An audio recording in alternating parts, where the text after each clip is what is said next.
بسم اللہ الرحمن الرحیم۔ آج ہم یہاں چارسدہ میں دریائے سوات کے کنارے ترناب میں موجود ہیں۔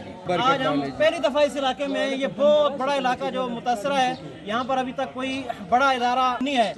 تو آج الحمدللہ اللہ تعالیٰ کی توفیق سے ہم کراچی سے چل کر یہاں چارسدہ پہنچے ہیں اور عالمگیر ویلفیئر ٹرسٹ کے تعاون سے ہم نے آج سروے کیا ہے۔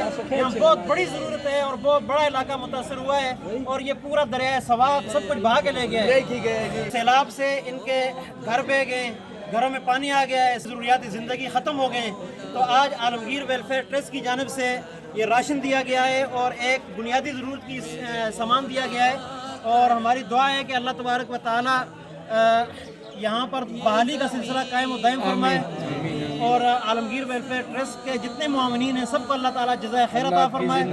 میرے مولا کرم ہو کرم، میرے مولا کرم ہو